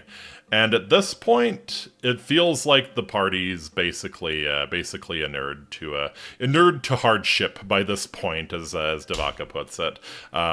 It's a really difficult stretch. They do keep to the rivers, the Rio Grande, and they turn and follow other rivers. So they never are without water for too long. But it is still a tremendously difficult trek. De Vaca doesn't say much about it, so we can kind of assume that things went fairly smoothly. And yeah, they were basically so inured to hardship by this point. Even the Indians were amazed at like how long they could walk and how little they had to eat. Question: did some of the men resort to drinking pee? That's a good question. There's actually I neglected to mention on Malhado, a couple of the men actually ate each other. So, yeah, I think eating pee is probably not the worst thing. Or drinking pee is probably not the worst thing they did. Again, De Vaca claims that he was not part of that group. It was actually 5 men who were kind of off on their own and all just started eating each other. Yeah, wouldn't surprise me if they resorted to drinking pee. Would not surprise me if they got the Bear Grylls special. But no, De Vaca does not mention that. So yeah, they reach the western slope of the Chiricahua Mountains. They basically are clear to head down into Mexico at that point. And the Chiricahua Mountains are much better watered on the western slope. So their Indian guides are actually doing a fantastic job of giving them the right route to keep them alive.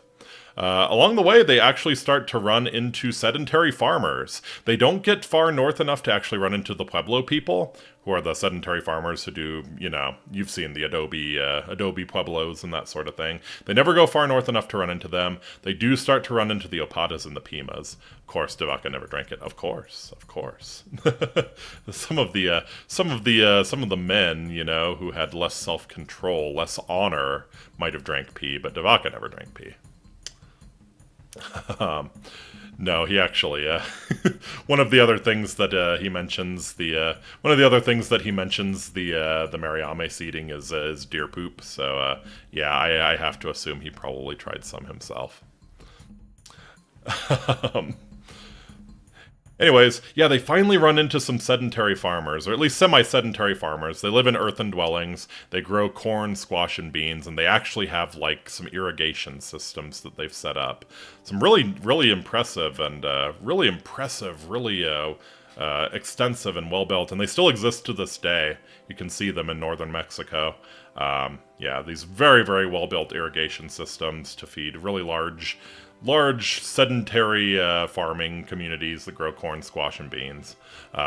So basically the food struggles are over at this point, especially since they're still considering the Spaniards divine super beings. Like the faith healing grift is still continuing this whole way. But yeah, as they get into the desert, De Vaca does a little ethnological breakdown on the Opatas and the Pimas. He notes that they have really fine cotton clothes. And most of them are actually wearing clothes, which is different. Yeah, he notes that they have really fine cotton clothes. Apparently the cotton is better than anything that can be found in Spain at the time. There's agricultural abundance, there's no struggle for food anymore, and really interestingly, he actually notes that they treat their women decently. This is another reason I kind of admire De Vaca, is that he always makes a point of talking about how the women are treated in a society. So, apparently they treat their women very well here. So, and he respects them for it. This is also the first people he's found that wear shoes. And he's very excited about that fact.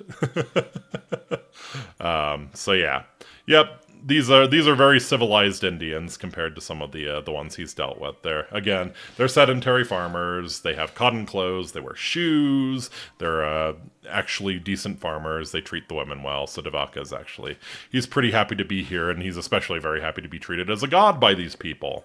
They reach one Pima village that actually gifts him with turquoises and 5 emerald arrows. He refers to them as emeralds, they're almost certainly malachite. I have a little malachite arrowhead on the left there. In fact, why don't I get out of the way here? So, when De Vaca asks where these emeralds and turquoise come from, the Indians claim that the gems come from a land far to the north, where they are extremely abundant. Finally, I can ask for shoes! My soles on my pair are worn out. Oh, the shoes, he had not worn shoes for probably,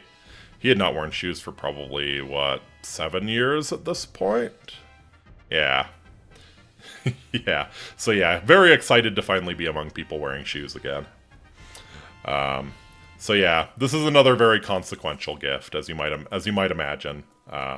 So yeah, De Vaca writes in his book about receiving just really, really beautiful turquoises and emerald arrows, and that they come from some land to the north of where he is, where they're absolutely abundant. So you can kind of imagine what effect that had on the Spanish who were reading that. Anyways, as he continues southwest along the Mexican coast, again we'll look at this here. So he's on the Mexican coast now, just north of Culiacan. So as he's continuing along the coast here down into Mexico, he runs into an Indian wearing an amulet that's made out of a belt buckle and a horseshoe nail. And for the first time in almost 8 years, actually, yeah, for the first time in over 8 years at this point, they have found a sign of European civilization. This amulet that the Indian is wearing is clearly made out of European goods. The belt buckle and the horseshoe nail are clearly produced in New Spain somewhere.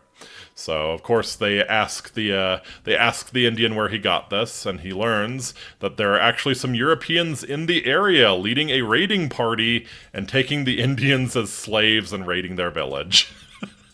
So this is De Vaca's big reintroduction to the world of European society. He runs into a slaving party.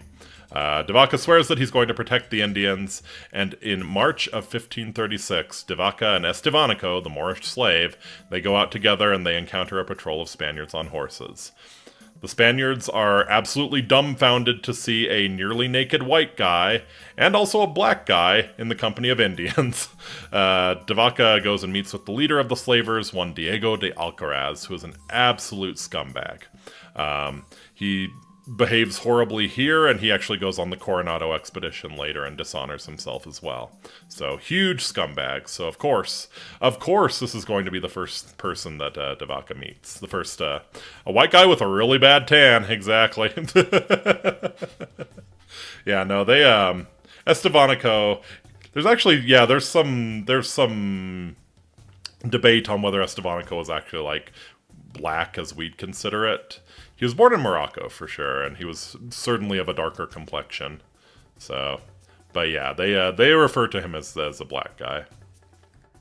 But yeah, so De Vaca meets with the leader of the slavers and relays his story. Alcaraz realizes that De Vaca has about 600 or so Indians traveling with him, and he asks, "Hey, can we enslave all of them? I'm having a tough time, you know. All of the Indians seem to run away from me when I approach their villages. It's getting really tough to enslave them. So, you know, it'd be cool if you could just, like, you know, lead your 600 Indians to us and let us put them all in chains." De Vaca promptly says screw that and runs away. He finds the Indians. Dorantes and Castillo were still with the Indians, and he warns them. He begs them to leave. The Indians are really hard to persuade. They actually refuse to believe that De Vaca belongs to the same race as the slavers. De Vaca actually has a fantastic quote where they're like, "These people come from the sunset and bring only death and misery. You come from the sunrise," because again he came from the east, and bring nothing but healing and take nothing from us. So, yeah, De Vaca has a tremendously difficult time convincing the Indians to actually go home. Part of it was also that, if they went home now, they would be on the losing end of the pyramid scheme, right?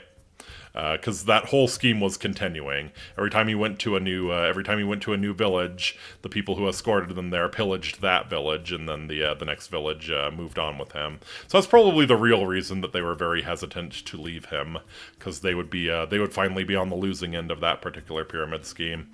But in the end, he eventually persuades them to go home. Alcaraz is absolutely furious when he finds out about this, that De Vaca ruined his big score of slaves, and he actually arrests them and sends them to Culiacan under guard, which is the northernmost Spanish settlement at this time. And yeah, you can see that on the map. Culiacan in May 1536.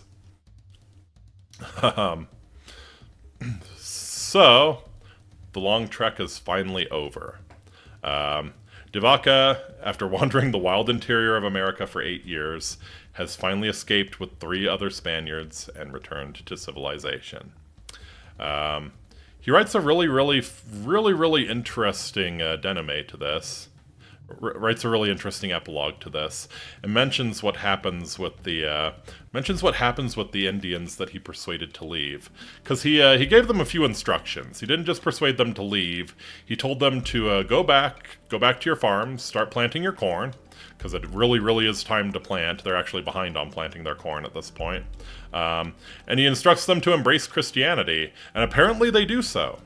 Apparently they start raising the sign of the cross in their They start raising the sign of the cross in their villages. They start being willing to trade with the white men.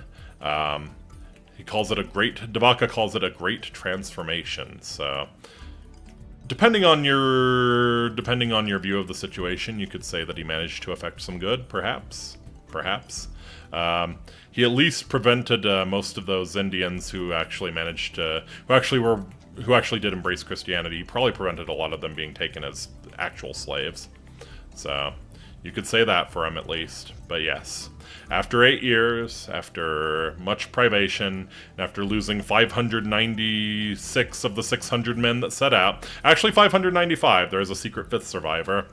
Is Vaca fluent in what Indian languages he stayed with? Yes, he is. And it's actually a tremendous shame that he doesn't share much of that. That would have been fantastic, because pretty much all of the Indian languages that he stayed with are extinct now. Yeah, he claims to be fluent in 6 Indian languages. He can speak Mariames. He can speak the Karankawa, the people on the Isla Malhado. He probably picks up a few other languages as a trader.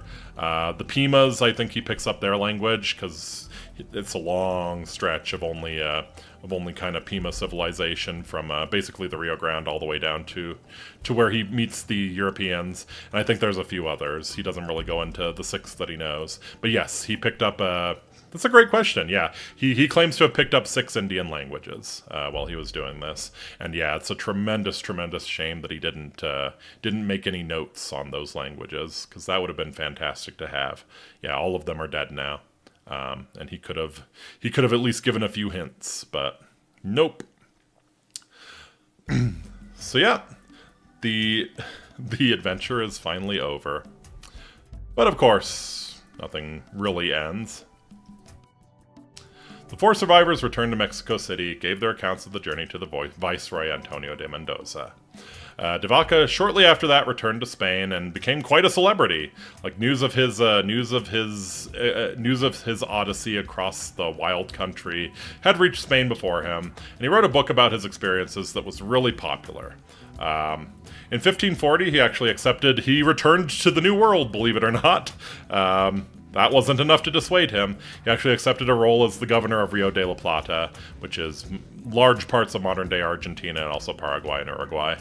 While there, he treated the natives very well, and this really angered the colonial elites who wanted to kind of crush them and use them all as slave labor. De Vaca instead encouraged them to build their own farming communities and kind of live independently, so that was not what the colonial elites were after.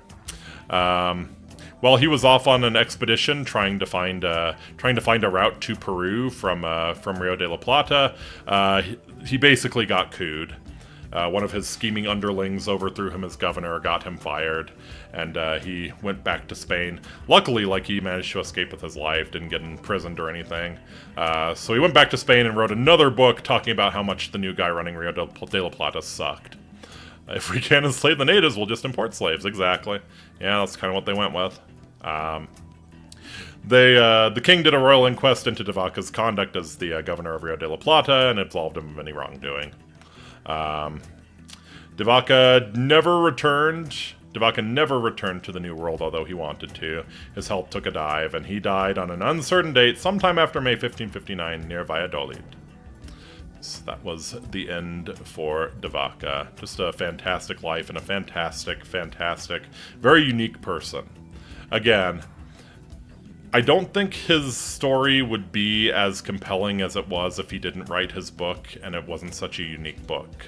Like, his book shows that he's actually really a keen observer, and he's very interested in the Native Americans there. And he writes about them really glowingly. One of the last sentences is actually directed straight at the king. In the book that he wrote, it's actually directed straight at the king, calling on him to treat the natives gently, and they would happily convert to Christianity and become very productive citizens. He called them people with unlimited potential. But of course, nobody really paid attention to him there. But I think that's a big part of the reason why I found him so fascinating, and a big part of the reason why he's relevant today, is the fact that the book he wrote was so unique. He has an amazing story of survival, but what was really unique is how he approached the Indians there.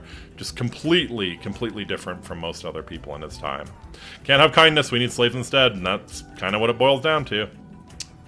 Anyways, the others. Andres Dorantes de Carranza. I feel like I'm doing like the final slideshow during a Fallout game. Andres Dorantes de Carranza was offered a position leading a new expedition to the north, but wisely declined. He sold Estevanico to the viceroy and stayed in Mexico for the rest of his life, eventually having 14 children through 2 marriages. Alonso del Castillo Maldonado also stayed in Mexico. He married a rich widow and became extremely powerful in New Spain's budding encomienda system. He served in the government of Guatemala for a time in 1545 and likely died a few years later. So it's kind of interesting. Carranza actually wanted to go back to Spain with De Vaca, but his ship was not seaworthy, so he got stuck in Veracruz and ended up being stuck in Mexico for the rest of his life. And then Estevanico, probably the most interesting member of the party, in my opinion. Under orders from the viceroy, Estevanico served as a guide for Fray Marcos de Niza's expedition to New Mexico to find El Dorado and the 7 cities of Cibola. He was killed in 1539 while scouting ahead at the Zuni pueblo of Hawiku. It's uncertain why he was killed, but various theories exist. A lot of them are not very flattering to Estevanico. One of the ones that was very prevalent at the time was that he was trying to use his status to basically extort riches and women from all of the Indians that he littered with arrows. Yes, littered with arrows. One of the theories is that he was trying to extort riches and women from all of the Indians that he visited, trying to use his status to rip them off. Another theory is that perhaps because he was in on the faith healing too, so when he returned to that area, he was kind of acting like a medicine man. And he had a lot of the trappings as well. So it's possible that the Zuni just killed him because they thought he was impersonating a medicine man. There's also the possibility that he seemed kind of sus because he claimed to be representing a great empire composed of white people, and he was a black man himself. So they didn't really believe him and decided to put him to death to be careful.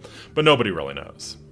Nobody really knows. But anyways, yeah, he tried to guide Denise's expedition into New Mexico to find El Dorado, and it did not work out. The road to El Dorado was not a happy one for poor Estevanico.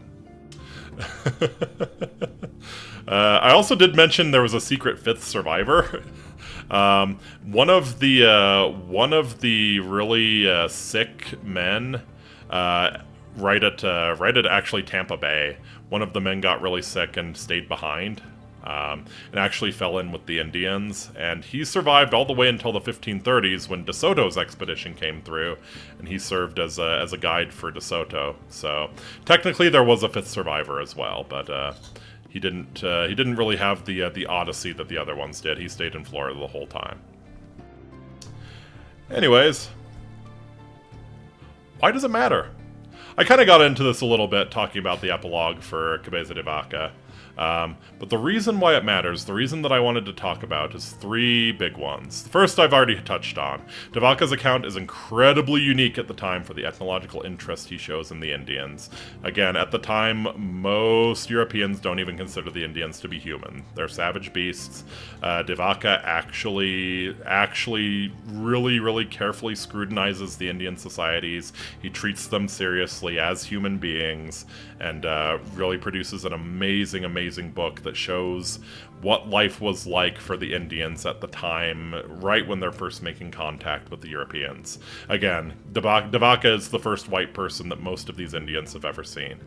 And so it's fascinating to see what their societies look like pre-European contact, basically. Or just very minimal European contact. Unfortunately, there were also some negative impacts, as I've kind of hinted at as well.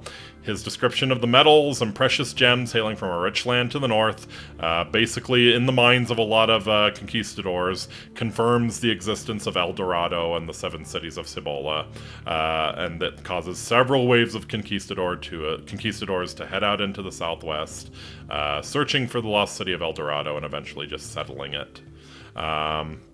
Despite De Vaca's many entreaties to treat the Indians well, the Europeans who come after him do not share his sympathetic views towards the natives, and this leads to a lot of pain and suffering for many hundreds of years for the unfortunate natives in this land. So, those are the big ones. Those are the big ones, essentially. He produces a really unique account of Indian civilization at the time, and then he proceeds to destroy that Indian civilization by describing all of the metals and precious gems that they're hiding. So it's amazing how our actions can have wildly disparate consequences that you never intended. But yeah, this is the big one. This is the big one that he launches several waves of conquistadors, not only into the southwest, but also into Florida as well. Like De Soto launches his expedition into Florida, going after the same thing that Narváez did, essentially. So yeah, I believe that is about it. So yeah, this is the version of the book. I based pretty much the entire presentation on this book, the actual one that Álvar Núñez Cabeza de Vaca wrote. It's the 1961 translation by Cyclone Covey. It's a very good translation. I can strongly recommend it because Covey actually has a lot of annotations. That was fun. Shame that my mom killed and moved. Oh, I'm sorry to hear that. But yeah, there's a lot of annotations kind of talking about... So when De Vaca first goes back to Mexico City, he produces a report for the king about what happens. That's available, and then he goes home to Spain and writes his own book about it. Covey does a really good job of kind of identifying inconsistencies between the book that De Vaca wrote and the official report that he submitted, and kind of speculating on where De Vaca probably was, talking about inconsistencies in the reports, what's more likely to be true. So it's a very strong translation. I can thoroughly recommend it. So yeah, De Vaca's name for the book is La Relación. It's presented in English as Adventures in the Unknown Interior of America. So yeah, that was HORSETORY. I'm so happy to get this out. I'm glad you enjoyed it, Chitao. Hope other people enjoyed it as well. This is the music that played during the Civ 3 campaign as the Indians. Yes, it is. Yeah, I've been playing Civ 3 music this whole time. I feel it's about right. Yeah, it was appropriate. Yeah, this is I think I called this the Bronze Age bop. It's a good one. Definitely my favorite track in Civ 3, so it's cool that we get to end on this. Anyways, that's going to do it for me tonight. I am not certain I'll be streaming tomorrow, but I will get a schedule out. Yeah, maybe do this every 2 weeks. I kind of wanted to do it at least once a month, and then it just sort of fell by the wayside. That's the goal, though. I would love to get back to doing this at least once a month. As well as maybe producing some short-form history content again. Because, yeah, like I said at the start, Like I said at the start, this channel was initially envisioned as both a history and a gaming channel, and it's been nothing but a gaming channel for a long time. So, yes, I would love to get back into this. If you guys have ideas for things for me to do lectures on or books to recommend, I would love to hear them from you.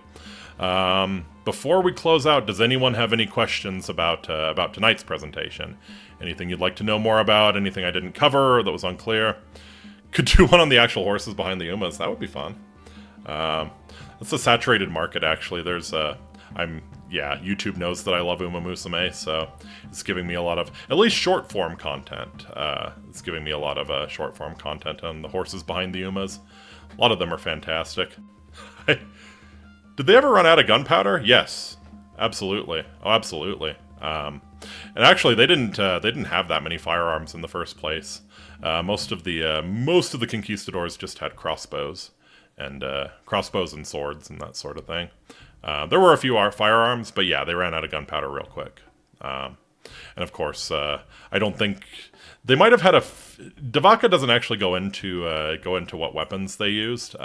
They probably had a couple guns at least when they were on the barges and fighting in Pensacola and that sort of thing, like holding out against that Indian ambush. That was probably the last time they used guns. Like certainly there were no more guns after they got to Malhado. Because, everybody lost everything on the barges at that point. So, yes, they absolutely ran out of gunpowder. If not at that point, then probably earlier. Gunpowder is really heavy. It's kind of hard to carry enough to use for a long time. So, my suspicion is that probably the guns that they did have were oh shit weapons. If you're getting ambushed by the Indians and they're coming real close, yeah, maybe you whip out a pistol and waste one. Wonder if he'd have been able to draw one of the Indian longbows. Probably. Like, he was a consummate soldier. Yeah, I have no doubt that he would be strong enough to pull one of the longbows. Yeah. Yeah, it's interesting that he never really talks about adapting any Indian weapons. Again, I think at the point where he's a slave, I think he realizes that's suicide, right? Like, his only chance, he cannot appear as a threat, right? He cannot appear as a threat. His only chance is to be peaceful. Because there's one of him, 4 of them eventually, and just thousands and thousands of Indians. You can't appear as a threat. He realized that. So yeah, no, he doesn't really talk about using any weapons.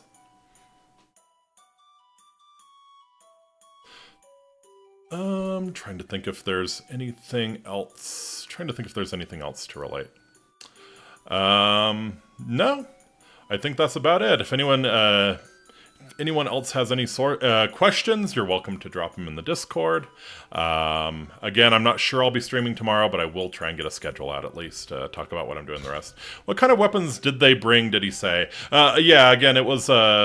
So standard kit for a conquistador is usually a crossbow.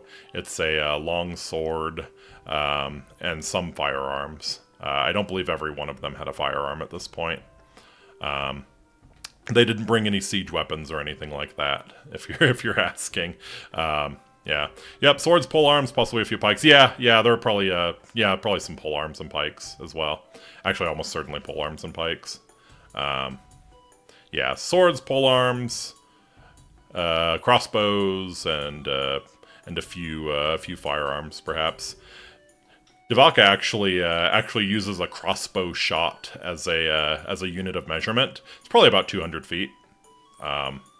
He actually uses a crossbow shot as a unit of measurement, like those the passage about having to avoid your in-laws on Malhado.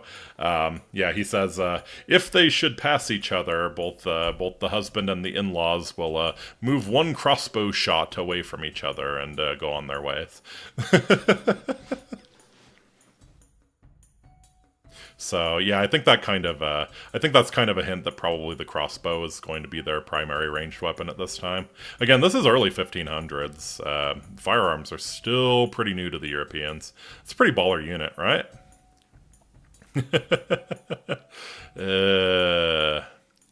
Damn Spaniards will use any source of measurement other than metric.